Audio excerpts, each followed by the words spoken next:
Buying a car in Carvana was so easy. I was able to finance it through them. Whoa, wait, you mean finance? Yeah, finance. Got pre-qualified for a Carvana auto loan, entered my terms, and shot from thousands of great car options all within my budget. That's cool that financing through Carvana was so easy. Financed. Done. And I get to pick up my car from their Carvana vending machine tomorrow. Financed. Right, that's what I said. You can spend time trying to pronounce financing, or you can actually finance and buy your car today on Carvana. Financing subject to credit approval. Additional terms and conditions may apply. Trying to lose weight? It's time to try Hers. At forhers.com/4u, you can access affordable doctor-trusted weight loss treatments tailored just for you. These include oral medication kits or compounded GLP-1 injections. Through Hers, pricing for oral medication kits start at just $69 a month for a 10-month plan when paid in full upfront. No hidden fees, no membership fees. You shouldn't have to go out of your way to feel like yourself. Hers brings expert care straight to you with 100% online access to personalized treatment plans that put your goals first. Reach your weight loss goals with help through Hers. Get started at forhers.com/4u to access affordable, doctor-trusted weight loss plans. That's forhers.com/4u, forhers.com/4u. Paid for by Hims and Hers Health. Weight loss by Hers is not available everywhere. Compounded products are not FDA approved or verified for safety, effectiveness, or quality. Prescription required. Restrictions at forhers.com apply.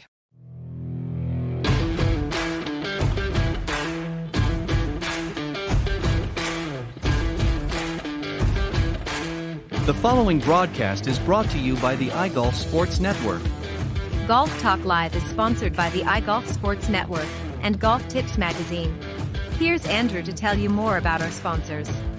iGolf Sports is a live stream broadcast and media production company providing quality programming designed to attract the golfing enthusiast. And Golf Tips, the game's most in-depth instruction magazine, including reviews on the latest equipment, tips from top teaching professionals, all designed to help you improve from tee to green. Welcome to Golf Talk Live with your host, Ted Odorico. Join Ted each week as he speaks with some of the best in golf. This week's special guest will join us a bit later. But first up is another great discussion on Coach's Corner. So let's introduce tonight's Coach's Corner panel. Good evening, everybody. Welcome to Season 13 of Golf Talk Live. I'm your host, Ted Odorico. Joining me this week on the Coach's Corner panel is Pete Buchanan and Alex Fisher. I'll tell you a little bit about both of them in just a few moments. But later on, I'll be also joined on tonight's travel segment with co-host and travel expert Robert Kaufman, alongside this evening's travel guest, Vince Runyon, PGA and Director of Golf at the Omni Mount Washington Resort and Spa. He'll be joining us a little bit later on, along with Robert. And then tonight's featured guest is Joe Pilcavage, VP of Marketing at Blue Tees Golf. He'll be joining me a little bit later on in the broadcast. So you want to make sure you stick around for that so we can see what's new and exciting coming out this season and maybe a sneak peek into 2026 at Blue Tees Golf. Also, if you want to watch this or any of the other previously aired episodes, you can subscribe to our iGolf Sports YouTube channel, and you can also watch it on Spotify.com as well. Just click in Golf Talk Live, and you can check it out on Spotify as well. Or if you prefer to just listen to the audio version, you can go to Spreaker.com or wherever you listen to podcasts. But again, don't forget to subscribe and get notified as new episodes drop each week. And if you are like many amateurs out there, if you're still struggling with your game, then I invite you to come join our growing number of Golf Tips Premium members. We have 3 annual membership levels available: silver, gold, or platinum. You can choose the one that fits your budget. Once you become a Golf Tips Premium member, you'll gain exclusive access to our premium instructional tips from our top 25 instructors, the latest golf news and equipment product reviews, plus insight into top travel destinations just in time to book your next buddy trip. And lastly, as a Golf Tips Premium member, you'll receive special discounts from our many premium partners like Cardio Golf, ShotScope, True Linkswear, Encore Golf, Sky Caddy, and many others. Register today at golftipsmag.com. All right, we're going to get started with Coach's Corner. Let me introduce the gang, and then we'll get into tonight's discussion. So first up, of course, is Pete Buchanan. Pete's been teaching this great game now for over 30 years. He's the founder and director of instruction at Plain Simple Golf. PSG, as I call it for short, houses the Plain Simple Golf Circuit and Simple Swing Repeater Training Brace. Pete's been helping golfers around the globe focus on building a repeatable swing. And he's also among the favorites here on the Coach's Corner panel. And also another favorite, fast becoming a big favorite as well, is Alex Fisher, originally from Nottingham, England. Alex and his wife, Mary, settled into the Arizona area to continue his golfing career in the U.S. And in 2012, he was recognized by Golf Digest as one of America's best young teachers and top 40 under 40 instructors. And in 2020, he was added to the prestigious list of top 25 instructors with Golf Tips magazine.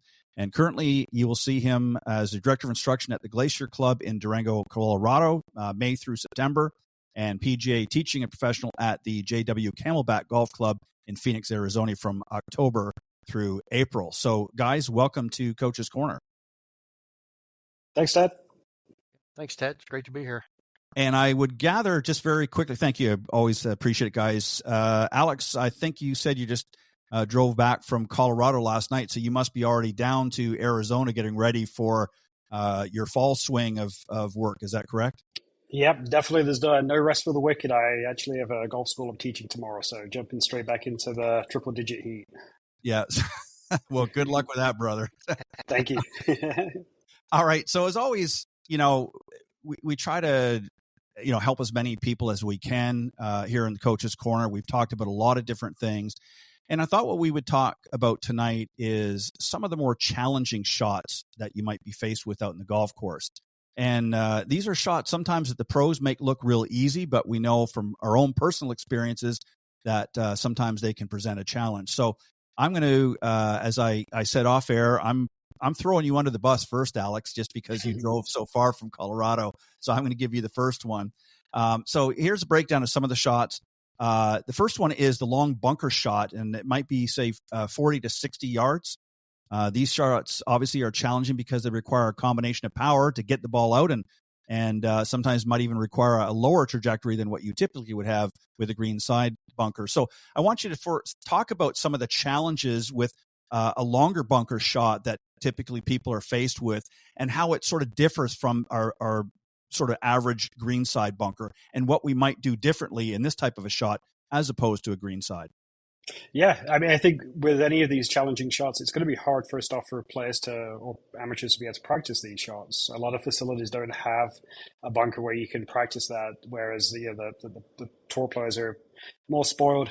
Many moons ago, I was the director of instruction out at TPC Las Vegas, and we had a lot of tour players out there back then, and it didn't really surprise me, but it was pretty cool to see them practicing those difficult shots. And there's a good reason why they are so good at that, because they do rehearse them. They're not just practicing the perfect shots. And I think that's one of the challenges that most amateurs have. They tend to fluff the ball up perfectly. They try and kind of create the most perfect situation, which golf is definitely not conducive to that, right? But in terms of fairway bunker shots or even kind of that mid-wedge shot, that's a shot that I struggled with for many years. I got to a point, honestly, where I was playing holes in a very specific way, playing away from bunkers, because I just wasn't a fan of being in them. I could get out of them, and I was efficient enough, but it just wasn't really that fulfilling in terms of the shots that I was hitting. And right before my first year up in Durango, I forced myself one July to basically sit in a bunker for about an hour in 110-degree heat until I convinced myself that I could hit that shot. And it was just that determination that got me past the concern of hitting that shot. But in terms of, the thing I try and tell people first off is that, sand is just funny looking grass. I think that's the one thing you can tell when somebody's going into a bunker, just from their posture standpoint. Their shoulders kind of roll up. You can tell they're just not a big fan of the situation. So you got to try and kind of convince yourself there isn't a major difference between kind of hitting a 40-yard or an 80 yard shot from fairway versus hitting it out of the sand. Things I like to try and kind of remind people is obviously the lip is there in front of you, not to get too greedy. I think the goal for most amateurs would be just to get it out of the bunker first off, and then take your medicine from there. But in terms of standing out on sand, it is an unstable surface. So the things I like to try and get students to do is obviously lean into their front foot a little bit more and keep the weight there. If you can set your weight first, and then just really kind of create almost like an arm swing on the way back, at least. If you over-rotate it going back in a bunker, it's easy to kind of lose your footing a little bit, and from there, it's hard to recover from there. But do make sure that your body does rotate through impact as well. Like, we want to try and make sure that the shaft is leaning forward through impact so we catch the ball before the sand. And just by getting your body to rotate through the ball, through the swing, I should say, a little bit more, it's a lot easier to keep the shaft leaning forward. But obviously, we want to make sure that we get out on the first try. And just by making those subtle adjustments in your setup, it can certainly help you catch the ball first. Well said. And I think just to clarify a little bit, just so that people understand, because you alluded to this, but I want to make sure and just get your thoughts on this. So here in this type of shot, because you are looking at, trying to gain a lot more distance, you're not right beside the green, you're looking really to make contact with the ball first, as opposed to taking, hitting behind the ball and taking more sand, which you would typically do with a greenside bunker. And that's really one of the big differences here as well. Is that correct? Yeah, totally. I think when you look at a greenside bunker, you're using your hands differently. Where one of the big mistakes people make in a greenside bunker is that they close the face. They create rotation with their hands through impact like they would do on a regular shot. But when you close the face down in a greenside bunker, the club tends to dig, you're de-lofting it. That's definitely something you want to try and avoid. In a longer fairway bunker shot, the release point through impact is going to be more consistent to a full swing shot. So yeah, you definitely want to make sure you are catching the ball first and then sand afterwards. Well said. And Pete, I'm going to come to you for this one here. We're going to talk about shots from thick rough, and I'm going to give you just a couple of examples, and I just want you to touch on those as well, because this is an area, again, much like Alex was explaining about the longer bunker shots. People don't practice this a lot because it's not really available on most ranges. Certainly a lot of ranges out there are very generic, and there really isn't a lot of room to practice this. So I don't want to just talk about, some of your rough you might see off of the fairway with a lot of our courses that we see here, particularly in the United States. I want to talk about, pardon me. You won't see the engineer that slams the Nissan Rogue's door 13,920 times. Or the corrosive chamber that simulates 15 years of life in 5 months. Or the Rogue heat-baked for over 300 combined hours. What you will see is a vehicle that can take punch after punch and keep rolling. Nissan, #1 in new vehicle quality among mainstream brands by J.D. Power. We put it through the worst, so you get its best.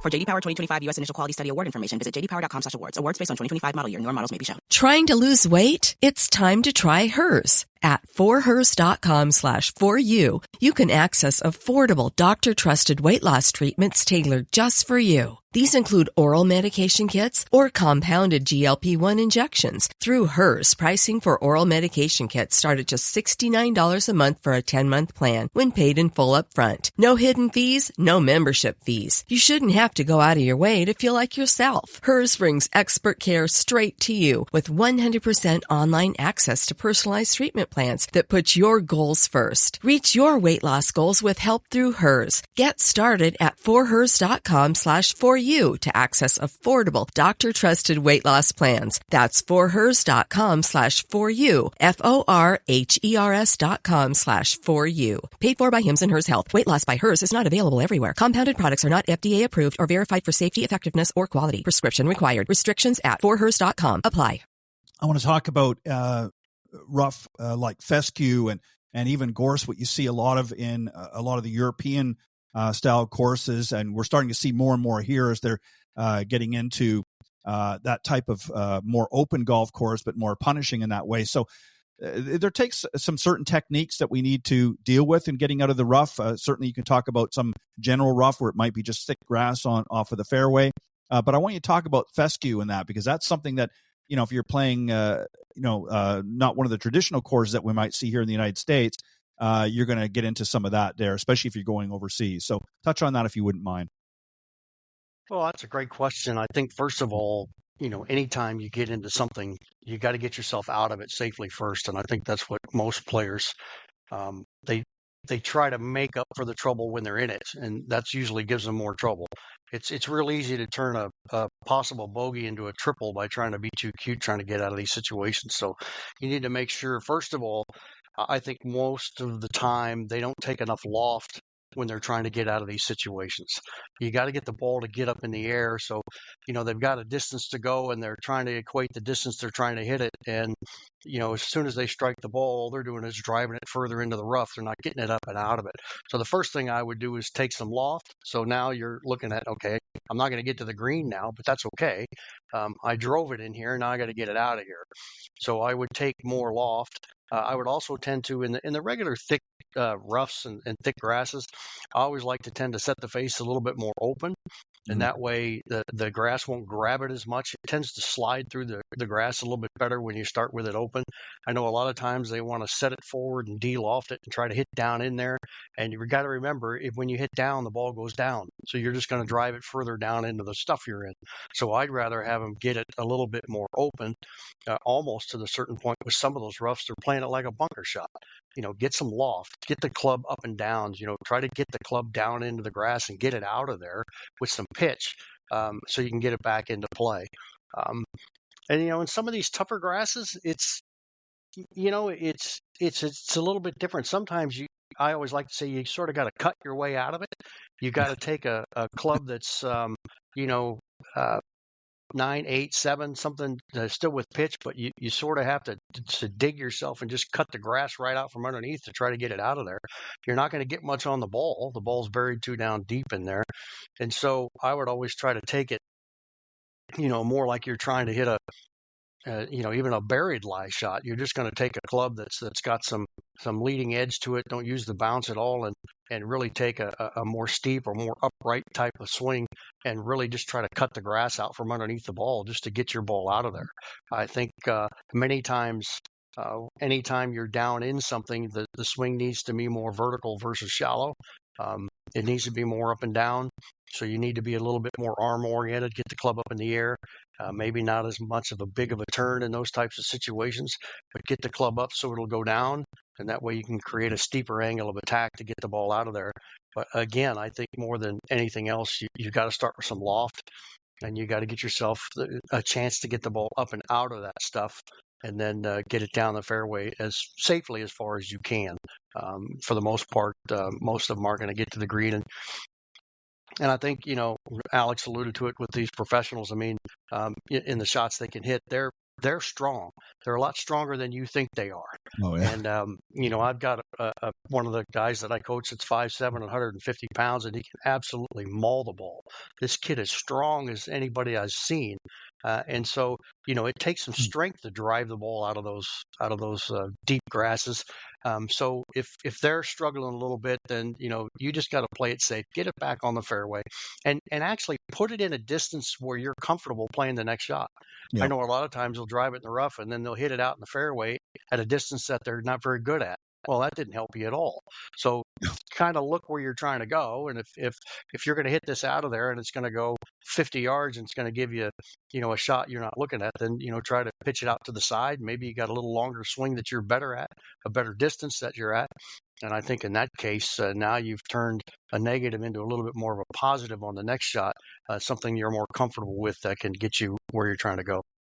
Yeah, I think that's a great observation there, because I think, again, even the pros will evaluate the situation first, take a look at it. And, some of them will try to, pull off a hero shot and try to whack through the grass, and you'll see the ball pop up and it might go a few yards or it might not come out at all, depending on the situation.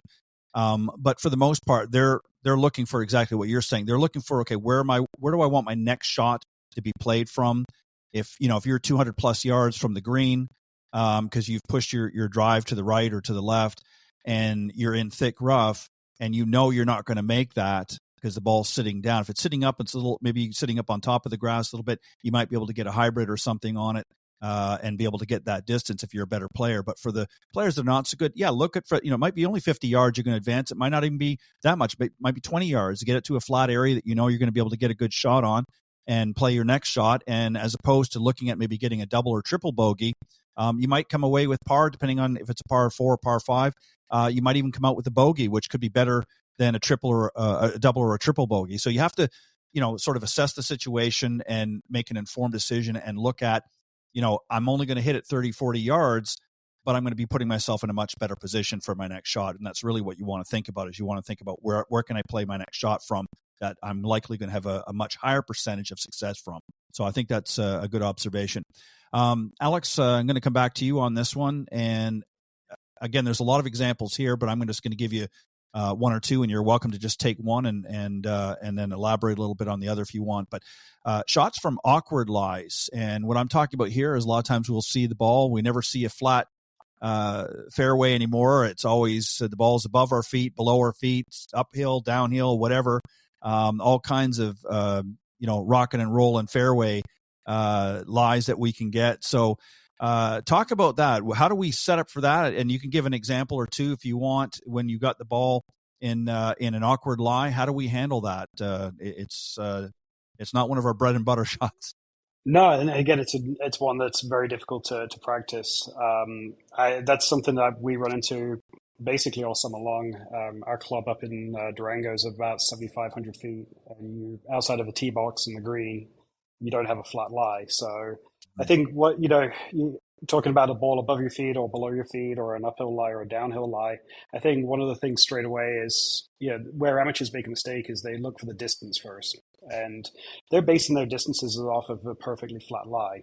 And when you're dealing with an awkward lie, your balance is going to be compromised. It's going to be hard to be, make an aggressive swing. So you tend to see amateurs just under club first off. I think that's something to bear in mind, regardless of one of those four shots that you may face. Definitely take an extra club and just make sure that you're not sacrificing your balance. I think one of the common ones that you get is the ball above your feet. That's kind of a slicer's nightmare. When the ball's above your feet, the plane of the swing, we've got to make a flatter swing. It's almost like a merry-go-round. And if the ball's below your feet, it's going to be a little bit more like a Ferris wheel in terms of being a little bit steeper. With those situations there, if the ball's above your feet, obviously the ball's going to be closer to your chest, so we want to grip down the golf club a little bit. And we can kind of anticipate that the ball's going to go, if you're a right-handed golfer, it's going to go left. That heel tends to dig a little bit more into the ground and close the face, and that's why we have to kind of try and compensate when it comes to alignment. The ball a ball below your feet, that's just going to be the opposite, where now the toe is going to tend to want to kind of drag through the turf a little bit more, and we can anticipate that the ball can slice from that lie as well, and we have to adjust to those. I think it's key in both of those situations that you make practice swings.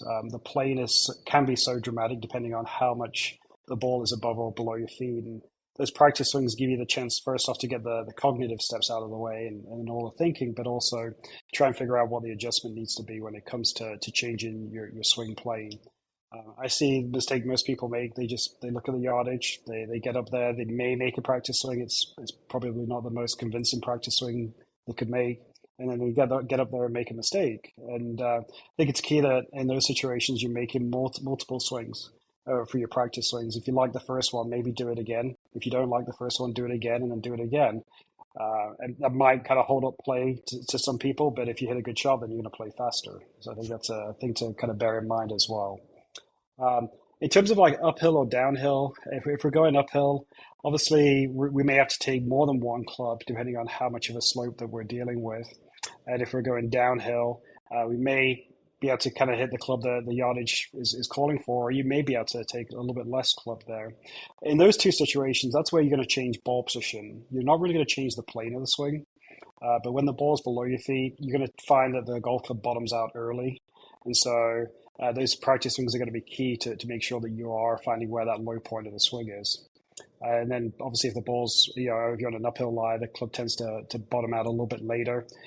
In that situation, I see a lot of people topping the ball just because of obviously falling back, depending on the slope as well. So I think the biggest key is going to be in all of those four situations, commit to a yardage, commit to a club, but just make sure that you're swinging, just not losing balance. I think balance is so key. And if you're not balanced, there's just no way that you can be aggressive and be consistent with your swing. Yeah. And just add real quick, if you're at the driving range and you have a range that might have at one end or the other has a little bit of a slope to it, as long as you're not going to be interfering with anybody else, if you can get yourself in a position where you can put your ball, may not be as much as what you might be faced with on the golf course, but if you can have that ball a little above your feet or below, depending on the circumstance, hit a few shots like that. Practice wherever you can on the range, and obviously in a playing lesson with your pro. insist on that. Say, hey, these are shots that I typically struggle with. You won't see the engineer that slams the Nissan Rogue's door 13,920 times, or the corrosive chamber that simulates 15 years of life in 5 months, or the Rogue heat-baked for over 300 combined hours. What you will see is a vehicle that can take punch after punch and keep rolling. Nissan, #1 in new vehicle quality among mainstream brands by J.D. Power. We put it through the worst, so you get its best. For J.D. Power 2025 U.S. Initial Quality Study Award information, visit jdpower.com/awards. Awards based on 2025 model year. Newer models may be shown. Our next playing lesson, can we get out there? Can we work on some of those, work on the technique, and work on some of the things that you just suggested? Because I think the more that you can practice it whenever possible, because you're not going to be faced with perfect shots out in the golf course. We know that. It's just not realistic.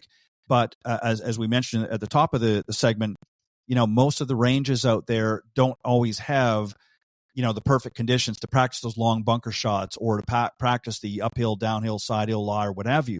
So you have to take advantage of those whenever possible. And if it's through a playing lesson, if you want to spend a little bit of time, make sure you talk to your golf instructor, or coach, or what have you, and say, these are some areas I'm really struggling with. So some great points there as well.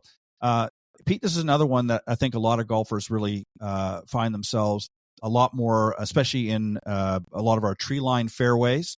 Golf courses, we see, places like Pinehurst, which may be a little more forgiving than some, but you get in there and somebody hits their shot and they're looking at, a potential pinball machine with these trees in front of them. And they think that they can thread that needle through, a couple of yards between two trees and think they're going to get it up there, up nice and close to the green. Even the pros will take a second look. They're maybe a little bit more adventurous. So walk us through that. Again, I know it's very similar with the others, as you might have to take your medicine, but if you're faced with a situation like that and you think you can put it through, what are some things that you have to factor in if you're going to play it through and out of the trees? Well, one of the things John Jacobs used to say all the time, he said a double bogey's a bad shot followed by a dumb one. And so, you have to make sure that, you're in a situation that, it's not very good. And the first thing I would ask any player, if any shots you're going to try to pull off, is, have you done this before? And if you haven't done it before, then I wouldn't do it. If the ones on TV that you see pulling those shots, they've done that before because they're practicing those. And if you missed a fairway by 40 yards and now you're trying to hit it through a 6-foot space, I think you're going to struggle a little bit. So I would probably find my safest route back to the fairway and just take your lumps and put the ball back into that situation. But if you're going to try to do it, you have to look at, first of all, what space do you have? I mean, you might have some branches. Can you get the ball up in the air? Is it going to have to stay down? So that's going to dictate what loft you're going to take. Obviously, the lower lofted it is, the more offline you might hit it. So then if you've got to hit a 4-iron loft and you've got a 4-foot gap, then I probably wouldn't suggest to trying that. That's probably not in your favor to get that done. Mm-hmm. But a little bit more loft, you might have a better chance controlling where it goes. It'd be less likely to go more offline with the more pitch you have. Then again, is that going to get you far enough to where you can play a sensible next shot? But I think anytime you're messed into the trees, I think your best bet is to find the fairway, the quickest route, and just put it back over there. Those shots, you see those videos all the time where a guy tries to hit one and it comes right back at the camera. So, they just bounce it right off the tree and it comes right back at them. It's one of those things that, we're all trying to make the best of a situation. But, the best thing you can do if you're trying to save your score is to get yourself back in play. You'll make a putt down the line you probably didn't think you would make, and that'll make up for the shot you just took back to the fairway.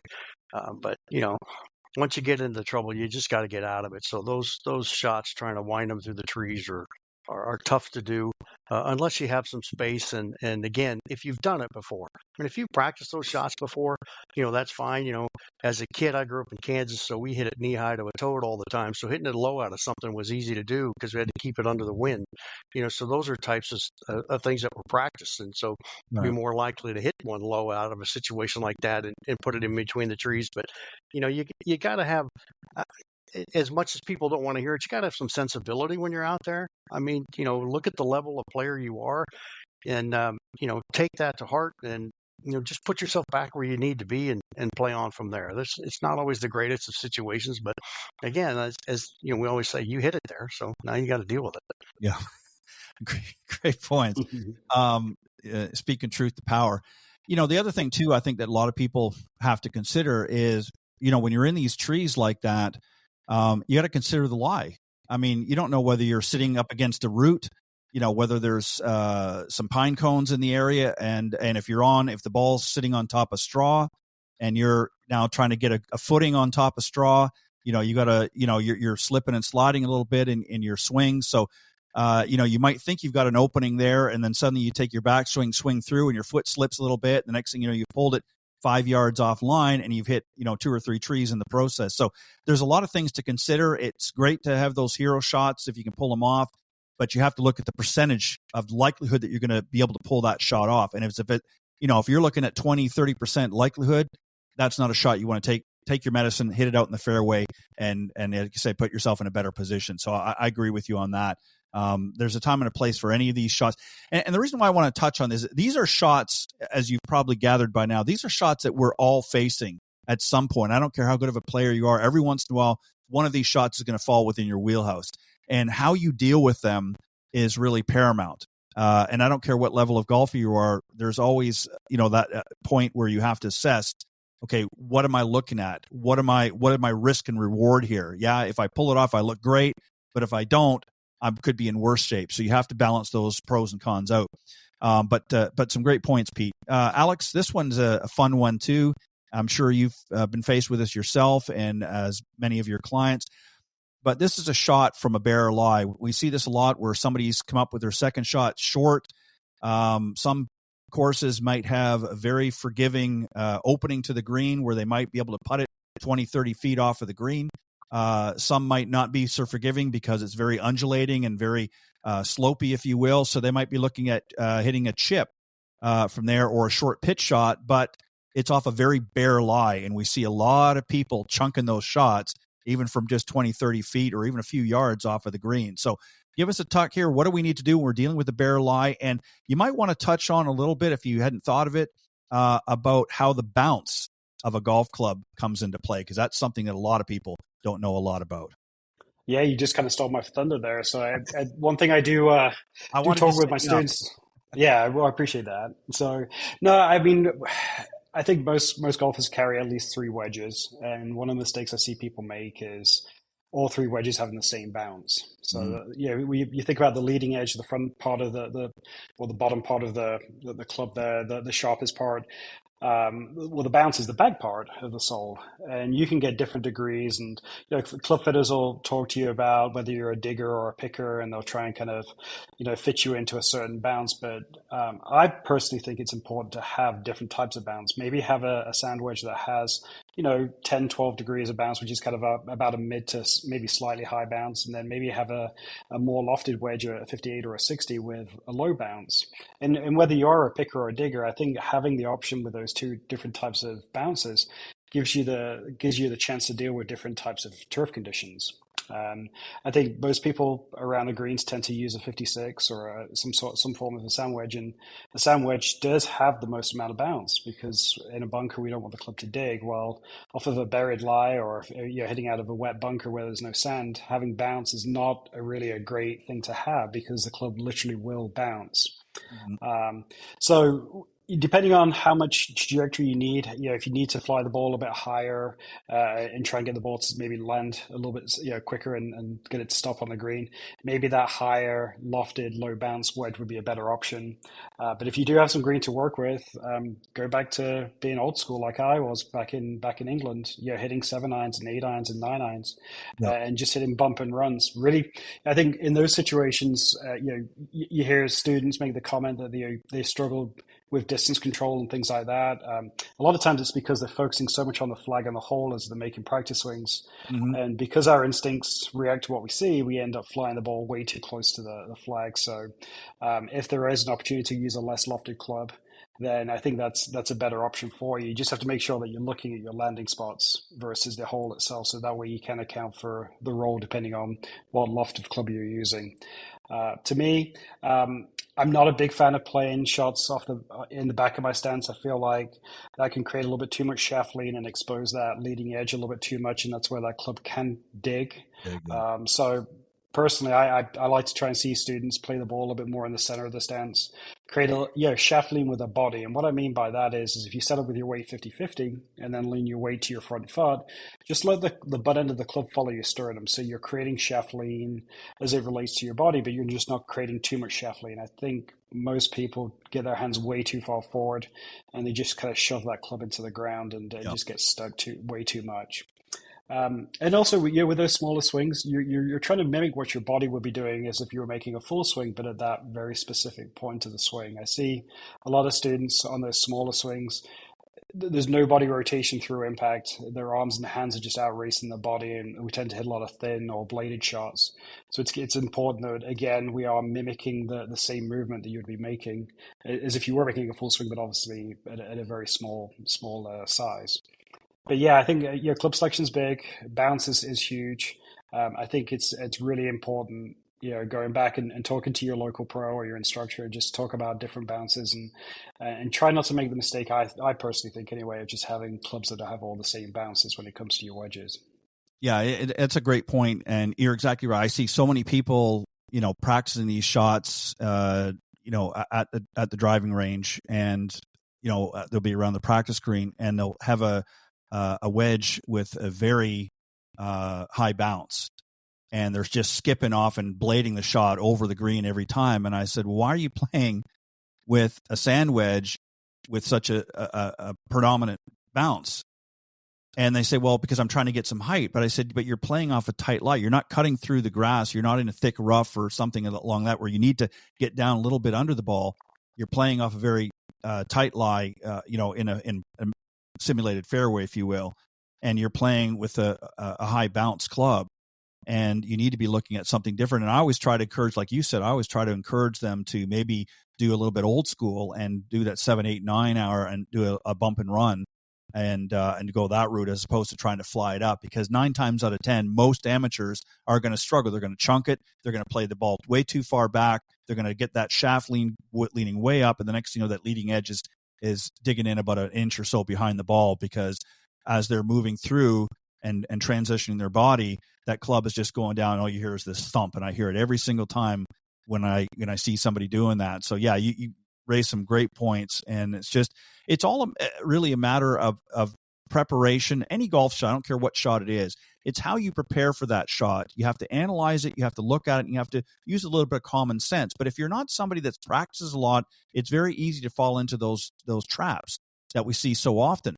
And that's why I think it's important to work with a professional, get the foundation set up, and then go out and practice those shots and do it. Once you have the technique, once you understand how to do it, it becomes very easy. You won't see the engineer that slams the Nissan Rogue's door 13,920 times, or the corrosive chamber that simulates 15 years of life in 5 months, or the Rogue heat-baked for over 300 combined hours. What you will see is a vehicle that can take punch after punch and keep rolling. Nissan, #1 in new vehicle quality among mainstream brands by J.D. Power. We put it through the worst, so you get its best. For J.D. Power 2025 U.S. Initial Quality Study Award information, visit jdpower.com/awards. Awards based on 2025 model year. Newer models may be shown. But if you don't know how to do it and you're just making the same mistakes every time, then nothing's going to change. So you have to really learn how to do these shots correctly and how to be able to execute them properly, and then just go out and work on that. Spend a little bit of time, get the feel down, get the rhythm down, if you will, and then you're going to be able to be a little bit more successful out in the golf course. And we're all, as I said, faced with these hard shots, and hopefully you're not going to have them too much, but you need to understand what you need to do when you are faced with them and do it properly. So some excellent points that you raise. And Pete, the last one I'm going to give for you, we've all had hit that dreaded shank, if you will. It's not really a tough shot physically. I mean, it happens. You can talk a little bit about what causes it if you want. But mentally, it becomes a bit of a hurdle, because once you've done it, some golfers up there start making a lot of adjustments in their swing in order to compensate. They think they know what caused it. So I want you to touch on what typically causes a shank and what a golfer really needs to be doing if they want to avoid that, to get past that mental hurdle. Yeah, that's a tough one to overcome. And you see it quite often, and it can be done from each direction. Depending on where the hands move, a lot of them will come so far over it on the outside and get the hands pitched out away from them, so they're coming on the outside. They're going to put the heel right on it, and some of them will come underneath it so much that their hands will move so far away from them, they'll hit it off the heel from the inside. They can do it from both directions. So it's not that it's some would say, oh, it's only one thing that does it. And those people that used to say a shank is only, a quarter of an inch away from a great shot. Well, that's well to be said, but, they missed it in the wrong quarter of the club. So, I think one of the things you can do is if you're somebody who's been up against that is I like to have them set up to it at address. And then what I'll do is I'll put another ball to the inside of that ball. And then I'll say, stay where you are, but then I want you to hit the one on the inside, just so they can see that they can move the club a little bit closer to them, just to get a little visual of what they're trying to do, so they can move it towards. It's going to be towards the toe versus toward the heel. Just something visual that they can do to see. You can put a tee down and try to make sure that they hit the tee versus the ball. Put a tee to the inside, and just to give them a different picture. And I think that sometimes can help them get over the hurdle mentally of what they're trying to do.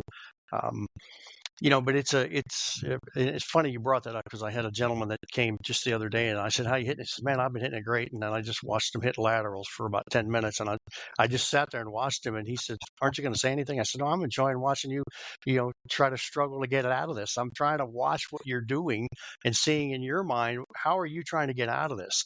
And, he was so far outside. So the more left he tried to swing, the more outside he went, the worse it got. And so finally I just stopped him and said, hey, let's explain to you what's going on here. Sure. So I wasn't trying to make him feel too miserable, but I was just trying to see how he would go about trying to fix it. It was kind of fun. So and the crazy thing is he's a pretty good player. So it happens to all of us. Oh yeah. This guy's about a 7 handicap, and here he is hitting laterals for 10 minutes, and it's just it's just something that comes in there. But I think more importantly, it's understanding the concept of what you do, and I think that all boils down to the overall instruction anyway. We always try to get everybody to understand what they do and why they do the things they do. So when situations like this come up, they're more educated on their own movements, and they have a chance to work themselves back out of it. But it's it's a tough one. I mean, mentally, it's hard to get away from that. It's also the one, when you've got the big slicers and the balls keep going to the right, and they just, no matter what they do, you set them up at address and they aim 50 yards left. I mean, it's just in there. I mean, they're so used to reacting to what they see. And so I think, especially when somebody's been hitting them off the heel like that, a little bit of understanding as to why, a little bit of understanding their own swing and how that can cause that. And then from there, trying to direct them back with just some little visual changes. And sometimes that's really all it is. All I really did with this guy is I had him set up to it, and then I just stuck a tee an inch inside the ball. And I said, all I want you to do is hit the tee. And the first one, he hit it right in the middle of the club face. Yep. And he just looked at me and he goes, it can't be that easy. And I said, sometimes it is.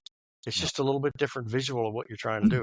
But I said, in your mind, the way you were trying to fix it was the opposite of what you needed to do. So the further you went outside, the worse it got. So I said, we just have to give you a visual of what you're trying to do and get this club back on the ball. And then sometimes I like to just take a practice swing to the top, stop. And then I said, now in slow motion, just put it back where the ball is. Where's the middle of the face? Mm-hmm. Where is it? And sometimes it's that easy for them to do. It's just giving them a chance to do something and get it right. And if you're really struggling and you got nobody to help you, put the irons away, grab a wood that doesn't have as much of a heel, hit some shots to get used to not hitting it on a lateral, get yourself some confidence back, and then go back and grab an iron and go back to it. So, yeah, it's not one of the fun ones, the old shankopotamus. Nobody likes that one, but it's just something that you have to deal with. And like I said, you can do it from both directions, but it's just getting a little understanding of what you do and what the cause of that can be, and then being able to get your club back into a neutral position so you can get it back in the center of the face. Yeah, it always used to kill me when I would be up at some of the local short ranges and I would see, and this is before they had the dividers between the tee eras, and you get some guy behind you, it's shanking at your heel or something, or in the back of the leg. You know, it's like, man, come on. You know, if you're going to do that, get on the other side of the ring. You know what I mean? But anyways, it is what it is. All right. Well, listen, guys, I want to thank you, as always, for bringing your best to the Coach's Corner discussion here on Golf Talk Live. It's always a pleasure to have both of you. I'm going to give you just a quick moment, if you don't mind, to let the folks know how they can reach out to you. And if there's any special you want to plug, go ahead and do that. So, Alex, I'm going to come back to you. You go first, and Pete, you can follow up. Yeah, well, hey, Ted, thanks again for this. I really enjoyed the subject stuff we talked today about. I think next week we've got a big tournament coming up, which is going to really kind of expose all those shots that we talked about, the Ryder Cup. And as a gratuitous plug, I'm going to be there next week to watch it. So it's going to be kind of cool. I'm taking Mary, my son Max, and Lucy there, and going to have a great time in New York. And I haven't quite decided yet who I'm rooting for.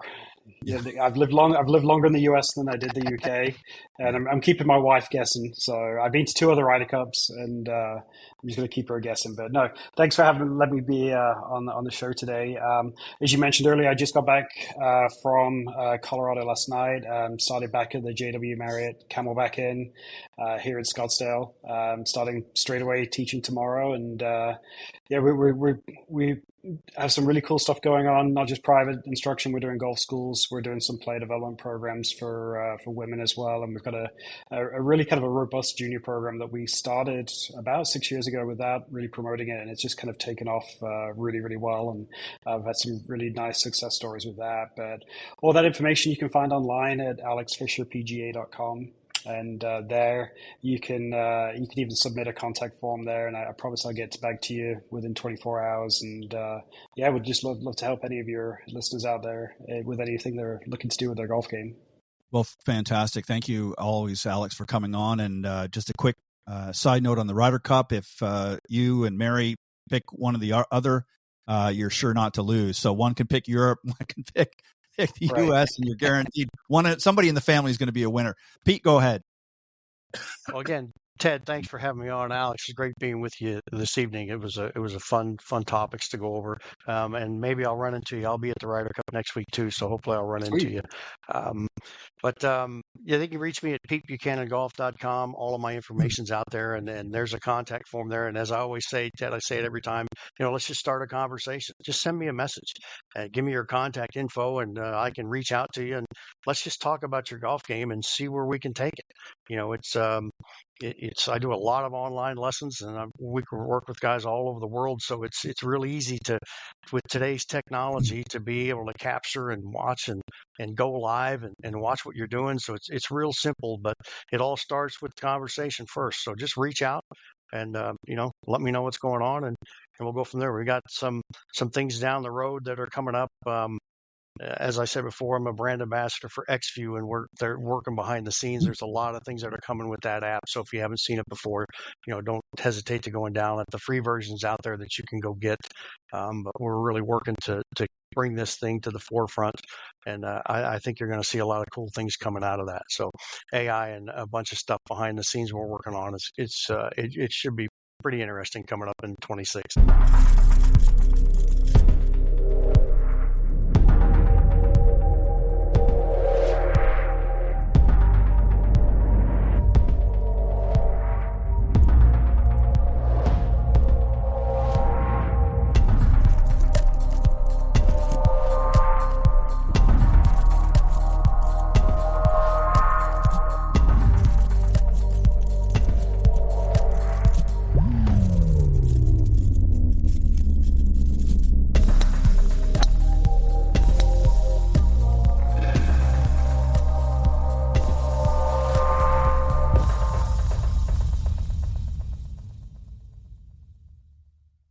Welcome back, everybody. I'm excited to be joined by this evening's special featured guest, Joe Pilcavage. He is the VP of Marketing at Blue Tees Golf.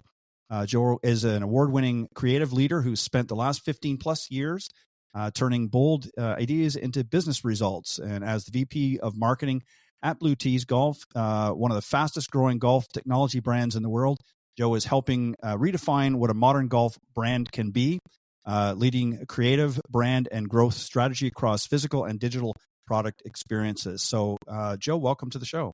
You won't see the engineer that slams the Nissan Rogue's door 13,920 times. Or the corrosive chamber that simulates 15 years of life in 5 months. Or the Rogue heat-baked for over 300 combined hours. What you will see is a vehicle that can take punch after punch and keep rolling. Nissan, #1 in new vehicle quality among mainstream brands by J.D. Power. We put it through the worst, so you get its best. For J.D. Power 2025 U.S. Initial Quality Study Award information, visit jdpower.com/awards. Awards based on 2025 model year. Newer models may be shown. Thanks so much for having me, Ted. Well, Glad to be here.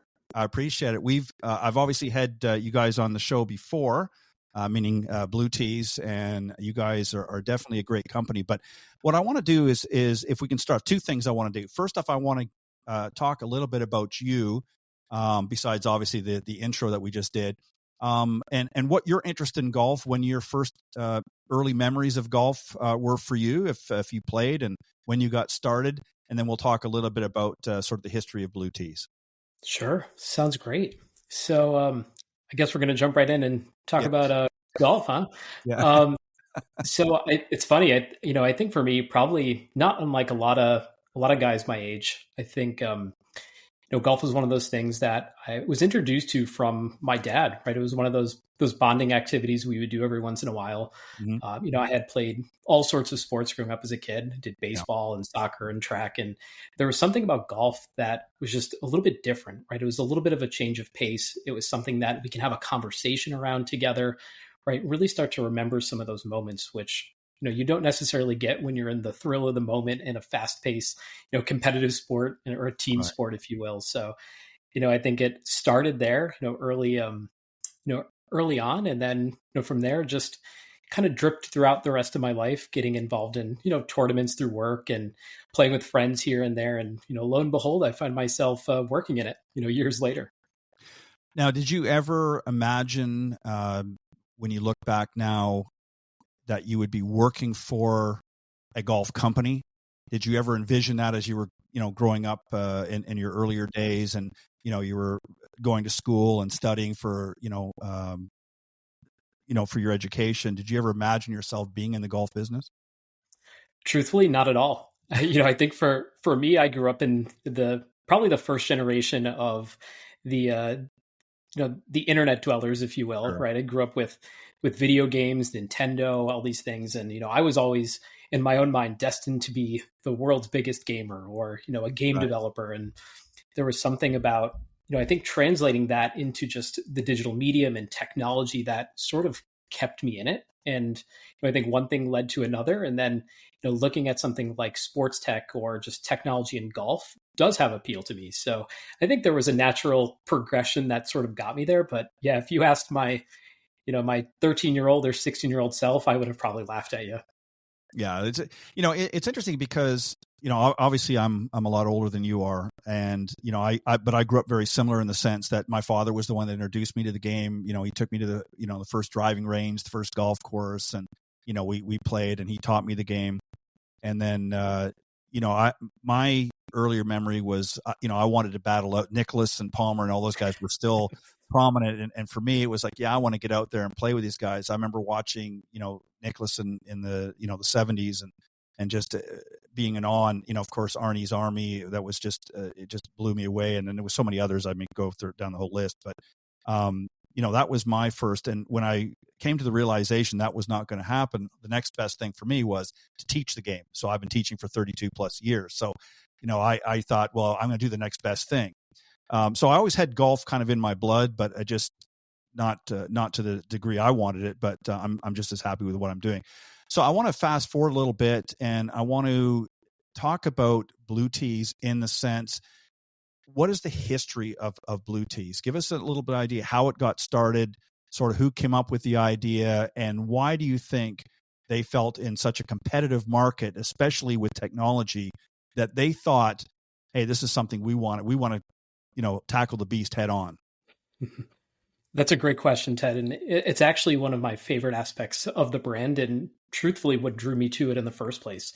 Blue Tees got started, a few short years ago, call it 4.5 years. And really it was born out of 5 co-founders, childhood friends. They grew up playing the game, stayed close together. And, a couple of years ago, they were playing, and the thesis came up that it's like, you know what, why should we have to pay a premium price tag, north of $500 for golf tech? Or on the other side of that, go on a marketplace, pick your marketplace of choice and, find something that arguably falls apart after a couple of uses, or you drop it once and that's it. Yep. And, I think that was sort of the catalyst for the brand and the business. And, they looked at their collective skill sets across the board and said, you know what, we can do better, right? We are golfers ourselves. We love the game. We know what we want as players. So let's go for it. And, from there, launched the first rangefinder under the Blue Tees banner.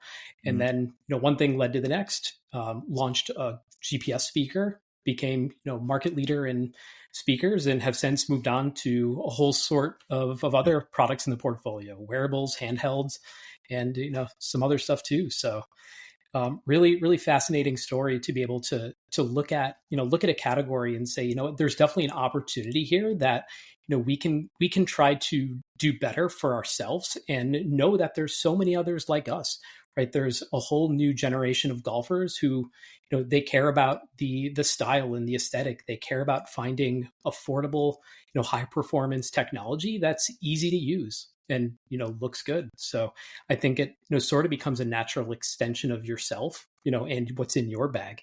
So that's sort of the long and short of the story. It's really interesting. I did just a very quick side story. So just a few years ago, while you guys were up and coming in the market, I had acquired a couple of... You won't see the engineer that slams the Nissan Rogue's door 13,920 times, or the corrosive chamber that simulates 15 years of life in 5 months, or the Rogue heat-baked for over 300 combined hours. What you will see is a vehicle that can take punch after punch and keep rolling. Nissan, #1 in new vehicle quality among mainstream brands by J.D. Power. We put it through the worst, so you get its best. For J.D. Power 2025 U.S. Initial Quality Study Award information, visit jdpower.com/awards. Awards based on 2025 model year. Newer models may be shown. Competitor rangefinders, and certainly good in their own right. And I remember I had an extra one, and I had reached out to somebody that I knew that was a golfer, and I said, hey, I've got this rangefinder, and just throw me a couple of bucks, and we'll call it even type of thing. And the first thing out of their mouth, is it Blue Tee? It was a young guy. He says, is it Blue Tees? I said, no, I'm not going to name the name, but I said it was one of the competitors, of course. No, never mind. And so that was a testament to your brand. I mean, you guys were only in the market a little while, and the guy, and this was one of the major competitors, and he just said, no, that's okay. He said, and that was a good deal. So, I mean, it just goes to, you guys have done such a great job, not just with the technology and how far it's come from its earlier days, but how you've positioned yourselves. I know I've talked to other representatives from, some of the founders and whatnot from Blue Tees. And, one of the things that they're really proud about, obviously, is the fact that the technology is great. It's always, growing. It's always developing and that.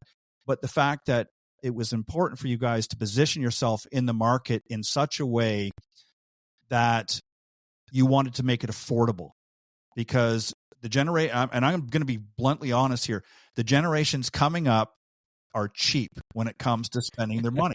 I mean, my generation, hey, if it was $500, $600, yeah, okay, you cut the check and, the credit card comes out, whatever.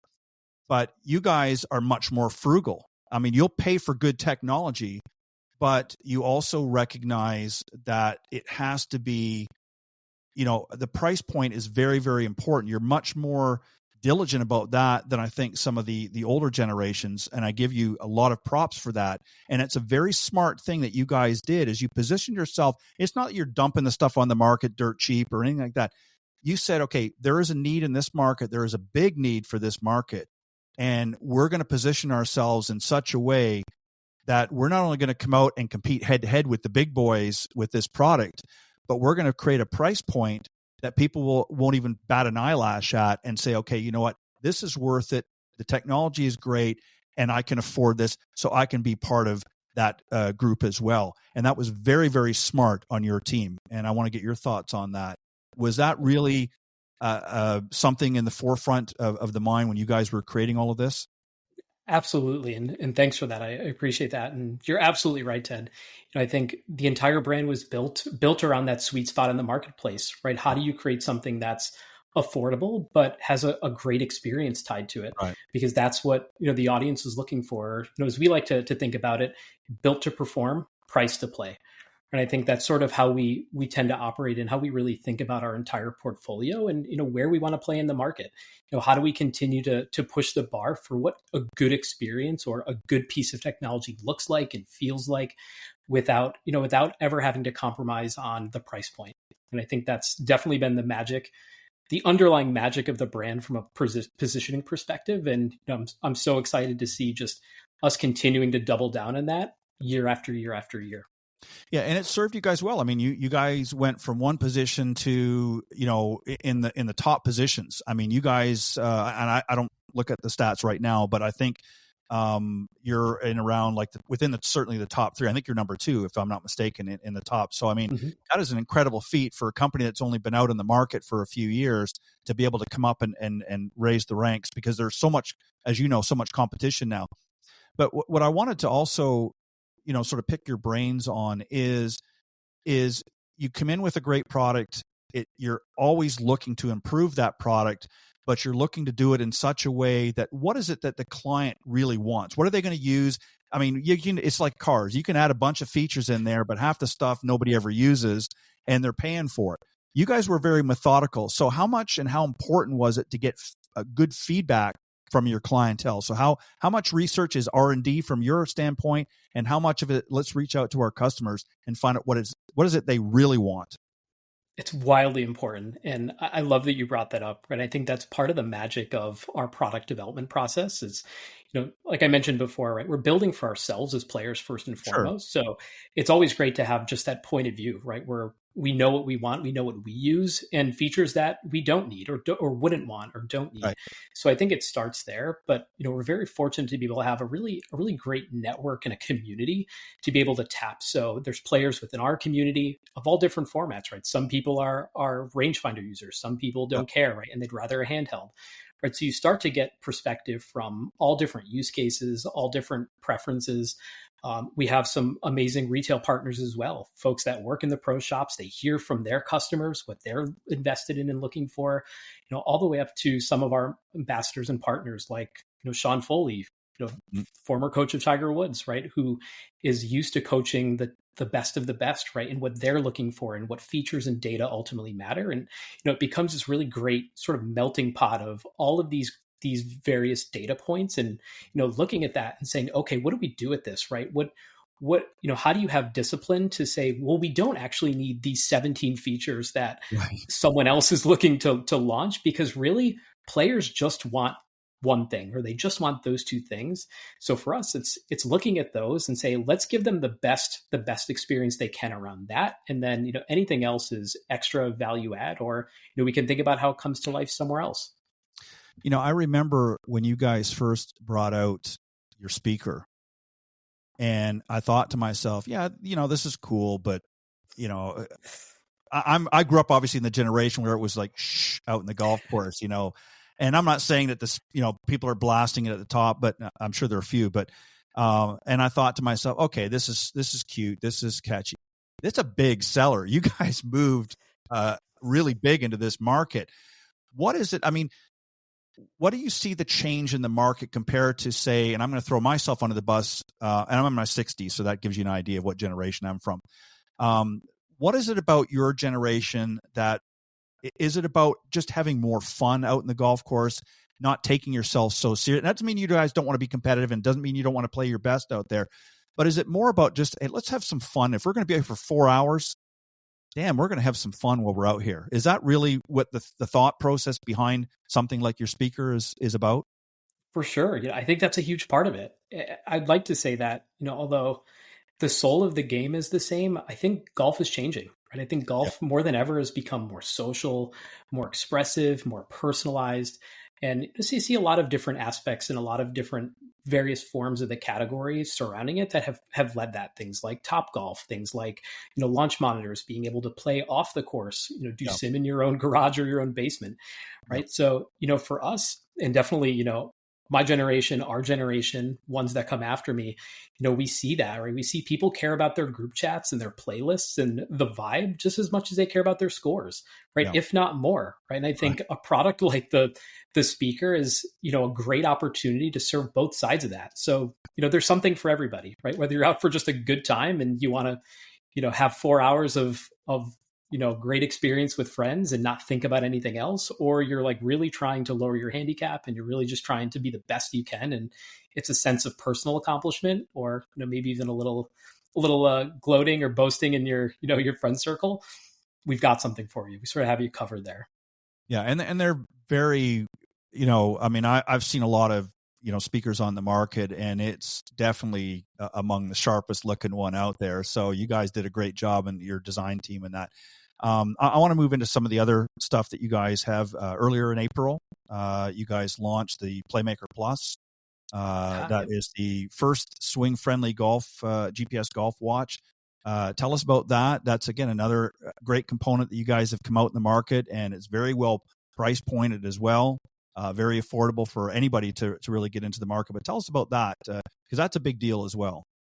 For sure. Yeah, this year's been a great year for, across the board for just going a little bit wider in our portfolio. Definitely the Playmaker Plus is a good example of that. Right? This is the first product we're putting in the wearable category, and another example of building for ourselves. And I think one of the things we saw from a lot of consumers and a lot of our community, and just in general, people tend to have this hesitation around wearing a watch while they play because it impedes your swing. Right? If the face is too big, sometimes it's weighty. So, you take it off, you throw it in your bag, or, you find a way around it. So for us, we think about the watch experience for us. First and foremost, it's like, let's make something that people want to wear. Right. Yeah. So the weight factor and the form factor of, the industrial design was principle number one. How do we make it feel great? And some of the early feedback we actually got, it was like, I forgot it was on my wrist in the first place, which for us is a great indicator that we're heading in the right direction. Secondly, from there, then take a lot of the foundational work and the data and the experience that we've already created through some of the other products and say, how do we make that a great experience on the watch? So, you could very quickly track your shots, you get your distances, you can navigate to different greens, you're seeing the green, all of those things, whether it's weather, it's sort of at your disposal without having to pull out your phone. Also, which is another big factor for people, right? They don't want to be that guy that has to go and pull out your phone while you're playing and sort of takes you out of the headspace. So I think that's sort of where we landed with the watch, and it's so far so good as far as just being able to play with it, and a lot of the feedback we've gotten from the community, and I think since we've launched it, we've learned a lot as well, and we've continued to just invest in doubling down on how we make it even better and better and better. And, we're constantly ear to the ground, listening to how players are using it, what feedback they're having, even things you can't predict, right? The way people are using it and, their movements on the course. So the team's been awesome at really just incorporating feedback as we go and just constantly rolling out new releases to make it as good as it possibly can be. What's interesting about it too, Joe, is this, that, the one thing I found, and I give credit to your generation, is time is a much more... You won't see the engineer that slams the Nissan Rogue's door 13,920 times. Or the corrosive chamber that simulates 15 years of life in 5 months. Or the Rogue heat-baked for over 300 combined hours. What you will see is a vehicle that can take punch after punch and keep rolling. Nissan, #1 in new vehicle quality among mainstream brands by J.D. Power. We put it through the worst, so you get its best. For J.D. Power 2025 U.S. Initial Quality Study Award information, visit jdpower.com/awards. Awards based on 2025 model year. Newer models may be shown. Important commodity to your generation than mine. I mean, hey, if we get 4.5, 5 hours out in a golf course, we were happy to get away from home and, whatever. But you guys have so many other things, and my generation is now too, of course, but just with the way times are. But what I've found is that, I've talked to a lot of young guys over the years, not only teaching the game, but just around the game. And one of the things that was important is I've got other things in my life that I want to do. I don't want to be able to just be out on the golf course all the time. I want to play, yes, but I've got other things, other activities, friends, whatever it is I want to do. Do you think that one of the benefits of having that watch is that I can get the information I need quickly, I can get the shot, and I can get my round done, not that it's speeding you up, but it's helping with slow play a little bit, because you're not having to fumble around, like you said, with some other device, or check this out, or wait for that, or see how the crow flies, or whatever the case is. That this technology is really helping the younger generation enjoy something, be able to do it in a quick manner, so that they can get on to other things and other things that they may enjoy as well. Is that part of the sort of, and the reason I asked that is I'm really trying to prick your brains as a young man to think about, is that's really what's going on at Blue Tees, is you're trying to find a way to make the game fun, affordable, but at the same time respecting the fact that people have other things besides golf they may want to do.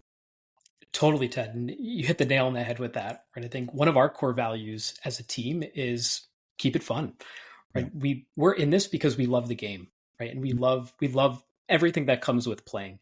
And I think, there's this constant battle of too much data, too much technicality versus just out for the enjoyment piece of it. So, we're always trying to figure out, how do you create a better experience for somebody and optimize it. And yeah, pace of play is definitely a concern, sure, right? To some people, yep, whether you're on a crowded course, every tee time is booked, you have this constant need and you feel a little bit of pressure. But yeah, the other side of it is we may have 5 other things going on that same day. How do you sneak in, 3 hours, 4 hours and not burn the whole day? So, I think really for us, the underlying design philosophy of that is, how do you just take as much friction out of it and just let people enjoy the game, yeah, or enjoy more conversations and not be constantly like pulling out a device or fumbling or navigating everything else besides thinking about their next shot.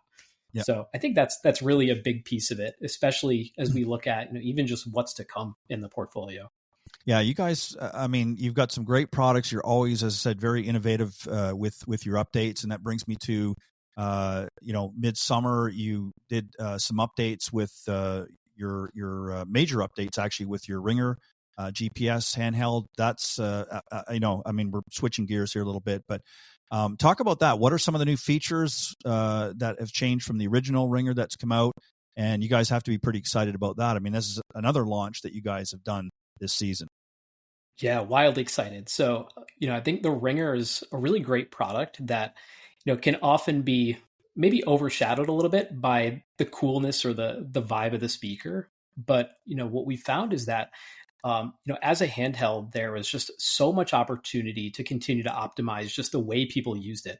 So for us, and it's not even a new product, right? This was a free firmware update to anyone who already owned one.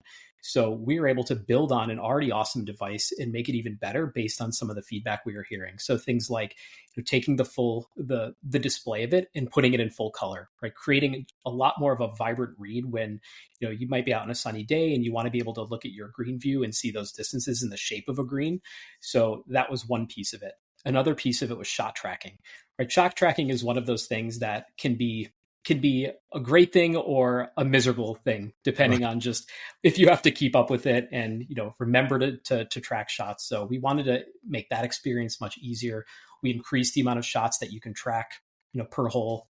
I think we moved from about 4 to 10. So, caters to golfers like me. Not telling you my handicap is, but it certainly helps. Things just like connectivity, the overall user experience, wanting to make sure that it's just lightning fast. And to my previous point, it's like, how do you take any additional swipes, taps, clicks, whatever it is out of the experience and just let people play the game, get their data quickly and just keep going.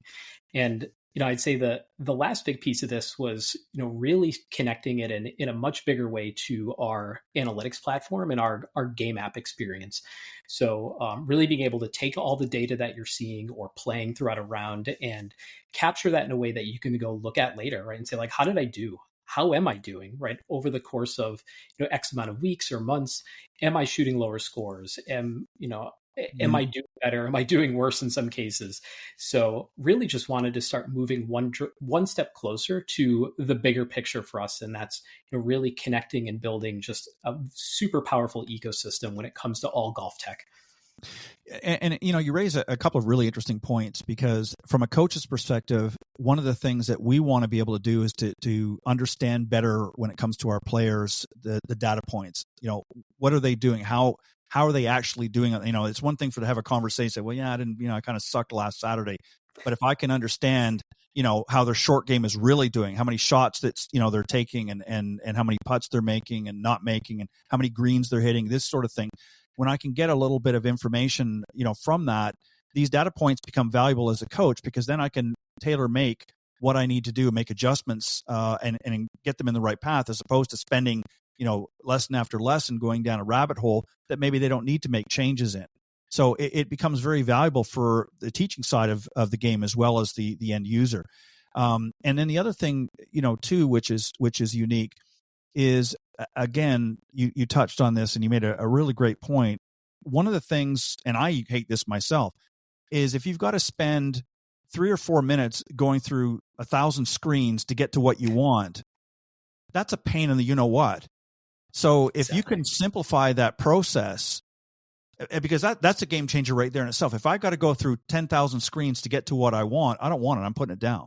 It's not, right. You know what I mean? The more user-friendly, the quicker the pace, that sort of thing. So that's something, and I like the fact that is something that you guys really paid attention to. And I understand that technology changes, when they first come out, they're a little bit different, but it sounds like you guys are really in the forefront of that. And it brings me to this. You guys participated in the PGA Summit this August, and you had the launch of Tips. Tell us what Tips is and why you guys did that and why it's creating so much buzz. Sure. So yeah, Tips, another new addition to our family of brands here, right? Obviously starting in really affordable premium golf tech. For us, really thinking about where else can we add value to a golfer's life. And we talked about the value of the modern golfer's social circles, and they're doing more, right? There's often more than just a 9 or an 18 on the course, right? There's the weekend golf trips, there's bachelor party weekends, there's all sorts of other tournaments and events, and honestly, these people are just doing more in their everyday life. They may be going from work to the gym to then playing around. Right. So for us, we saw this opportunity to really just build on what we had already been offering to the market, and launching a new soft goods brand that can meet golfers where they're at and give them a little bit more, but go even wider than that. Right. So for us, Tips is really this line that's inspired, same philosophy of Blue Tees as the parent brand, but really it's all about minimalist travel gear built for life on the go. Mm-hmm. Right. So we're offering things in our first collection here. We have 8 pieces in the collection. Sure, things like shoe bags or valuables pouches to be able to store your Apple Watch or your wallet or your keys. Throw it in your golf bag. But we have two different styles of backpacks that are great for carry-ons or just for everyday use. We have the commuter sling to be able to take to the gym or use for maybe an extra shirt or anything else you want to throw in there. We have a duffel bag, perfect for the weekend getaway. Mm-hmm. So there's a lot of pieces just really trying to build on just the everyday life of modern golfers beyond just life on the course. So that's the where Tips is and where it sits. And so far the reception's been really positive. We're super excited. It's just the beginning for us. And also definitely for a lot of our other partners, what we've been hearing is it makes great gifts from a promo side of things. So sure. We do offer the ability to custom brand the products as well, which is great for tournaments, great for gift giving. So it just seemed to really round out our portfolio a little bit more than just the technology piece as an overarching brand. So if I'm hearing you correctly, what it sounds like to me is what you're really trying to do here is to, as many people in the clothing and accessory end of the industry, is trying to make it so that it's not just necessarily geared for golf, but it becomes part of a lifestyle brand as well. So that they can use it for the pieces, they might be great for on the golf course, but if they want to use it for other things as well, there's a lot of crossover, and that's important too, because you don't want to, like with golf clothing. I mean, I know growing up in that, when you had golf clothing, it was a typical polo shirt, things like that. And you could tell it was a golf shirt. You didn't wear it out anywhere except for at the golf course. Now, a lot of brands coming out are, you can wear it in the golf course. It's still kind of some of them polo style, but it's also, especially in the women's market, it's interchangeable with other clothing. So people don't even know that you're out in the golf course. It becomes part of their lifestyle brand. And it sounds to me really that's what Tips is trying to do, is to create, and I could be wrong, but it sounds like that to me is what you're trying to do is not only incorporate the versatility of what it does for your existing brand, but also gives them an opportunity to extend it out into other areas of their life. Would that be accurate? Exactly, Ted. And I think you nailed it, right? The lifestyle piece of it is so integral to just how a lot of folks that are modern golfers and, my generation thinks about it, right? Like, I am wearing my golf shirt to work every day, not just because I work in golf, but right, because it's comfortable, right? That's athleisure, right? So I think the more we start to integrate that into other aspects of our life, the more, we feel empowered to just keep connecting those dots. And, we want to keep playing, we want to keep going, we want to, associate with others and be able to quickly hit the gym together, or they'll go play, the back nine somewhere between meetings. So I think to your point, yeah, it's certainly a lifestyle. And I think the more we can embrace that and just meet our community and, our audiences where they're at in every which way, I think it's a win for everybody. You won't see the engineer that slams the Nissan Rogue's door 13,920 times, or the corrosive chamber that simulates 15 years of life in 5 months, or the Rogue heat-baked for over 300 combined hours. What you will see is a vehicle that can take punch after punch and keep rolling. Nissan, #1 in new vehicle quality among mainstream brands by J.D. Power. We put it through the worst, so you get its best. For J.D. Power 2025 U.S. Initial Quality Study Award information, visit jdpower.com/awards. Awards based on 2025 model year. Newer models may be shown. Yeah, and it really says a lot to the versatility of your company, because it looks at, okay, they're not just building this, they're not just making that. That's great, but what happens if I don't do this? And it's something that even those that are not quite yet diehard golfers, they can say, I can relate to this. I can use these products. Even if I'm not I may not be into the technology right now because I'm not really playing golf much, but tips is something that, hey, I can get into, and, my boyfriend, girlfriend, whatever the case may be, we can use these together when we go on a trip. So again, it goes into that lifestyle thing. What I want to ask you, which is interesting, and speaking of, as we look at upcoming generations, Nat, are you seeing through your own research a big uptick in female golfers coming to Blue Tees? I mean, obviously, first starting out, I'm sure it was predominantly male, but I imagine you're seeing a lot of young female golfers coming up through the mix as well. Are you seeing an uptick since you guys started, as the rest of the industry is on your side of things as well? 1000%. And, I think it's no secret when you look across all sorts of studies and just across the golf landscape in general, we're seeing an uptick in, female golfers. And, for us, it's really exciting as a brand because, we are philosophically for everyone, right? We want to be for the weekend warriors. We want to be for the casual golfers as much as the people chasing lower scores. So, I as a marketer, right, I get really excited to see the diversity of perspective and of play, of skill levels, of genders, of regions and territories, and how they view golf as a game and all the pieces of that. So for us, yeah, we're seeing it too, and it's exciting. And we want to continue to double down on that and just reach our community and meet them where they're at, and through activations, through experiences, through content that they can look at the brand and say, yeah, that's me. Right. And I think that's what resonates, and that's what continues to grow the community. And it becomes a really great flywheel of sorts for us. Yeah. And that is important, and, especially from not just marketing, but just from a brand itself, is you want to know that you're not just reaching, this is the mistake with a lot of companies, is they just sort of pigeonhole themselves into, we're going to just go after this group here. And you have to be able to be more diverse in your thinking, because if you want, and I hate to always use this as an example, but if you go back a few years ago, we all went through COVID.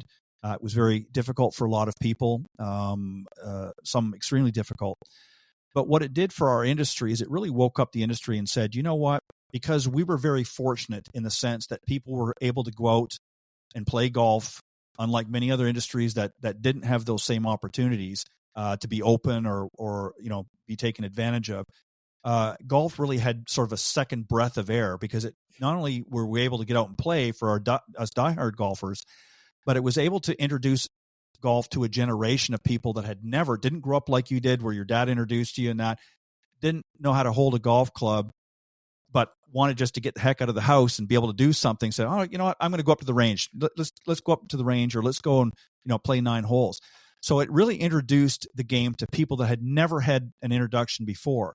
And that's exciting, especially for somebody like you guys, because it opened up a market that was never there before and gave you an opportunity to listen and say, what would you like? If you're going to come and play this game, how would you like your experience to be? And that, as a marketer, has to be pretty exciting. Would you agree?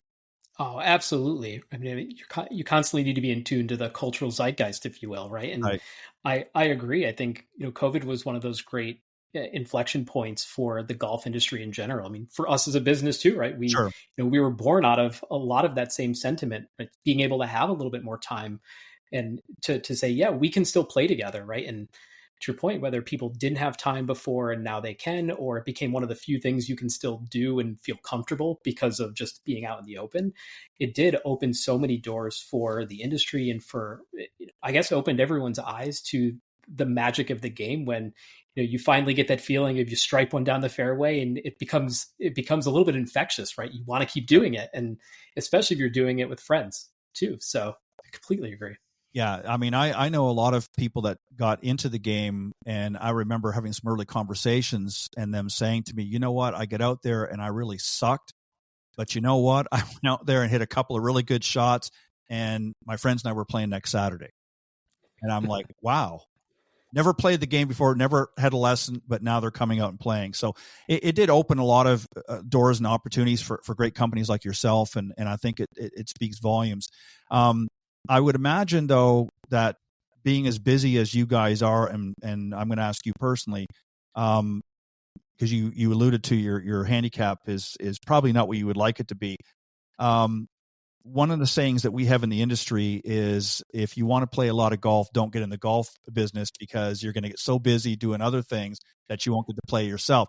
Are you starting to find that now as the Blue Tees business is growing, that your game is suffering a little bit, not because of any technology you guys are putting out or any advantages, but you're just so gosh darn busy that you don't have time to get to the golf course as much as you'd like? Is that an accurate statement? It is definitely an accurate statement. And, I think I look at it as a good thing, as much as I would definitely love to lower my handicap for sure, or get a little bit more time out there. It is a great time, and it's a really exciting time for us, especially this coming year. And, I think we have a really big year in front of us, probably the biggest year ever in the history of the brand and the business. We're coming out of the gate strong next year. We've got some really interesting brand evolutions happening. We have an entirely new product portfolio. We have a new category that we're going to be entering and launching, and I'm so excited to start talking about some of this stuff. And, most importantly for us, we're now for the first time taking the vision we've always had as a brand, and we're actually making that the front and center of everything, from our marketing and our content to our products themselves. So certainly have my hands full these days. Yeah, for sure.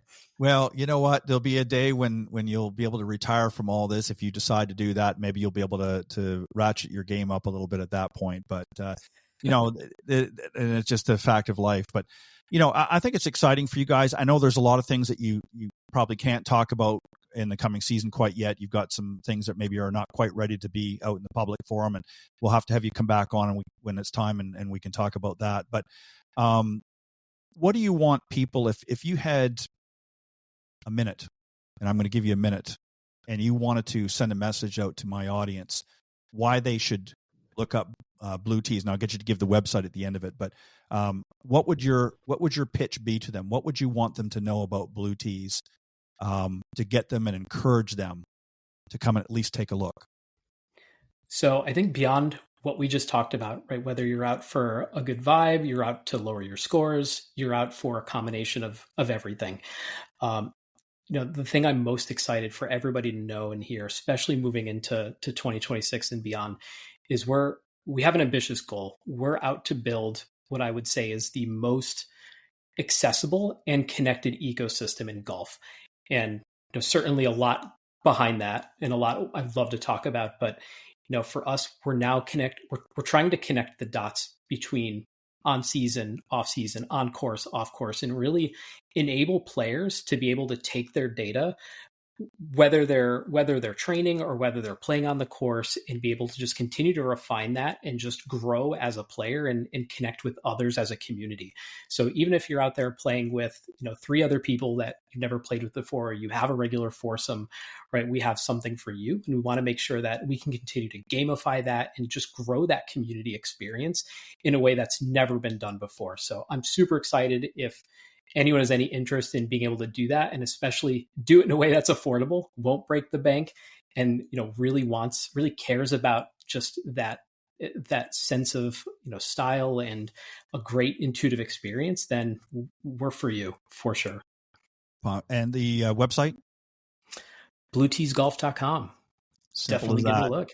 Simple as that. Well, Joe, I want to thank you very much for coming on and sharing some insight, not only to Blue Tees, but into your experience as well, and into obviously the products. And they can go to blueteesgolf.com and see all of the things that we were talking about tonight and more.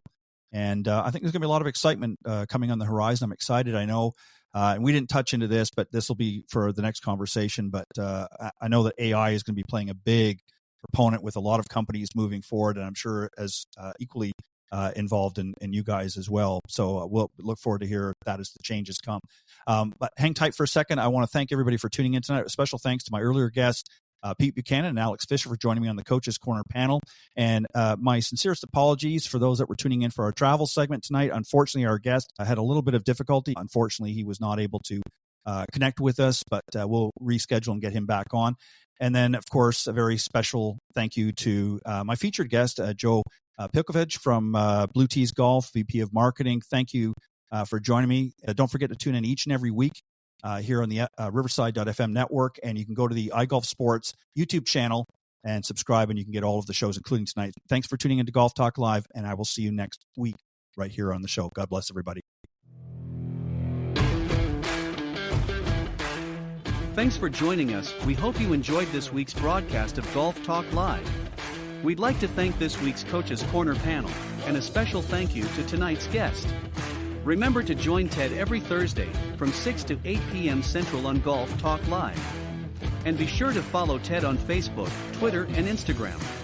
If you're interested in being a guest on Golf Talk Live, send Ted an email at ted.golftalklive@gmail.com. This has been a production of the iGolf Sports Network.